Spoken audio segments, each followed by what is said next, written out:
कीर्तीकर यांना 48 मतांनी विजयी घोषित करण्यात आलेला आहे। फेरमतमोजणी ठाकरे गटाचे अमोल कीर्तीकर पराभूत झालेले आहेत। आताच्या क्षणाची ही सगळ्यात मोठी बातमी झी 24 तासवर। फेरमतमोजणीनंतर रवींद्र वायकर विजयी घोषित झालेले आहेत। ही मोठी बातमी आपण पाहतोय। उत्तर पश्चिम मुंबईतून रवींद्र वायकर विजयी घोषित झालेले आहेत। याआधी त्यांचा विजयी म्हणून ते आघाडीवर होते, मात्र पुन्हा एकदा जवळपास थोड्याच्या फरकाने जर आपण पाहिलं तर वायकर हे विजयी घोषित झालेले आहेत। या संदर्भात ताजे अपडेट देत आहेत आपले प्रतिनिधी कृष्णकांत पाटील। कृष्णकांत, नेमकं काय?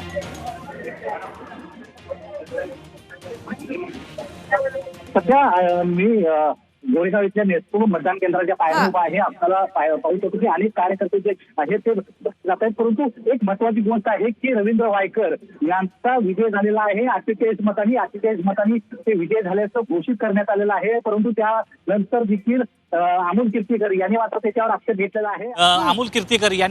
आक्षेप घेतलेला आहे। आणि खास करून जी टपालची 111 मतं जी बाद झालेली आहेत ती पुनर्तपासणी करावी, फेरमतमोजणी करावी, अशा प्रकारची त्यांनी मागणी केलेली आहे। परंतु अद्याप त्या संदर्भात निर्णय झाला नसला तरी एक महत्त्वाची गोष्ट आहे की यामध्ये ईव्हीएमची जी मतं मोजण्यात आली त्यामध्ये केवळ अमोल भैया कीर्तीकर हे एक मतांनी आघाडीवर होते। आणि जी टपालाची मतं होती, सकाळी मोजली गेली होती, परंतु ती टोटलमध्ये ऍड केली नव्हती, गृहीत धरली नव्हती, जी सगळ्यात शेवटी गृहीत धरण्यात आली। आणि त्यामध्ये पाहिलं गेलं तर एकूण पोस्टल मतदान जे आहे ते 3049 झालं होतं। त्यापैकी अमोल कीर्तीकर यांना 1500 मतदान झालं, तर रवींद्र वायकर यांना 1549 मतं झाली।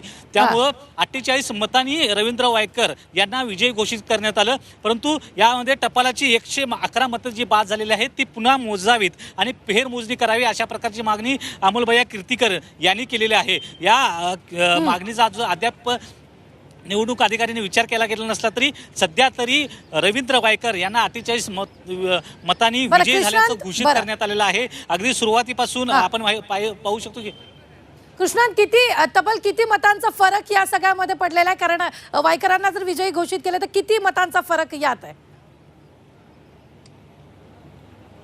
नाही, केवळ 48 मतांचा फरक आहे। कारण ईव्हीएमच्या मतदानाचा विचार केला गेला तर अमोल कीर्तीकर यांना 4,995 मतं पडलेली आहेत, तर रवींद्र वायकर यांना 4,994 मतं, म्हणजे केवळ एका मताने ईव्हीएमच्या एक मत जे आहे ते अमोल कीर्तीकर यांना एक ज्यादा मत होतं।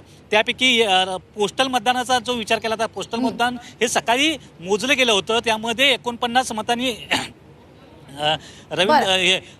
अमोल कीर्तीकर हे पिछाडीवरच होते। परंतु त्यामध्ये आतापर्यंत एकूण आकडेवारीमध्ये पोस्टल मतदान हे घेतलं गेलं नव्हतं। पोस्टल मतदानाची आकडेवारी ही ईव्हीएमचं मतदानाची मोजणी झाल्यानंतर त्यामध्ये ऍड केली जाते, त्यामध्ये धरली जाते। आणि त्यानंतर रवींद्र वायकर यांना 49 मतांची आघाडी ही पोस्टल मतात असल्यामुळं 48 मतं जे एक मतं वजा केलं ईव्हीएमचं अमोल भैया कीर्तीकरांना जे वाढलं होतं तर ते कमी केलं, तर 49 मतांची आघाडी जी मिळाली आणि त्यानंतर 48 मतांची आघाडी वायकर यांना मिळाली। आणि त्यामुळे अशा प्रकारचं एक 48 मतांनी विजय झाल्याचं घोषित करण्यात आलेलं आहे। निश्चित धन्यवाद ताजे अपडेट देण्यासाठी। आम्ही वेळोवेळी तुमच्याकडून या संदर्भातले ताजे अपडेट घेत राहणार आहोत। तुर्तास आपण पाहतोय रवींद्र वायकर यांना 48 मतांनी ते विजयी झालेले आहेत। फेरमतमोजणीत ठाकरे गटाचे अमोल कीर्तीकर पराभूत घोषित झालेले आहेत।